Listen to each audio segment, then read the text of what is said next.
waayeelah ayaa waxay ku nooleed magaalada Maka banaankeeda waxayna mar waliba maqli jirtay ayadoo laga sheekeynay rasuulka calayhi salaatu wasalaam dadkana loogu digayo in uu yahay ruux dadka lumiyo oo aan wanaagsaneyn.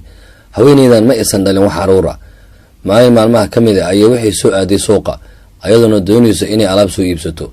markii alaabtii soo iibsatay ayay waxay u yeeratay wiil meesha taagnaa oo adooman ah waxayna ku tiri waxaan doonayaa inaad alaabtan ii qaadaan lacagna idin siiyo. wiilashii hadalkeeda waxba kama aysan soo qaadin ayada oo meesha iska taagan isla markaana aan haysan ruux saacidayo ayaa waxaa arkay rasuulka calayhi salaatu wasalaam uu u yimid kadibna wuxuu ku yiri musaacado miyaad u baahan tahay.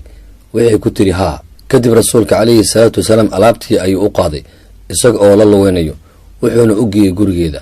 haweeneydii markii aragtay rasuulka calayhi salaatu wasalaam naxariistiisa iyo sida uu ugu dhimrinayo ayay waxay ku tiri wiilkayga waxaan kugu abaalgudo ma hayo wanaagii aad ii samaysay balse waxaan ku siinayaa nasiixo qaali ah. markaasii waxay ku tiri waxaa jiro nin ka soo baxay magaalada Maka oo lagu magacaabo Maxamed oo sheeganaya inuu yahay nabi xag Allana laga soo diray. haddii aad aragto ninkaas iska ilaali, waa nin beenlow ah oo saaxir ah dadkana luminayo.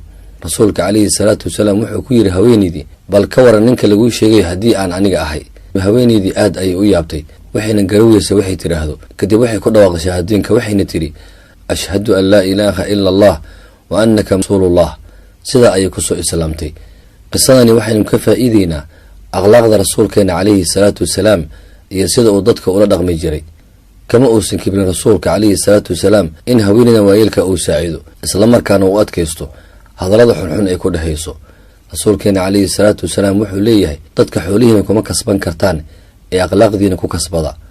waad ku mahadsan tahay daawashada muuqaalkan.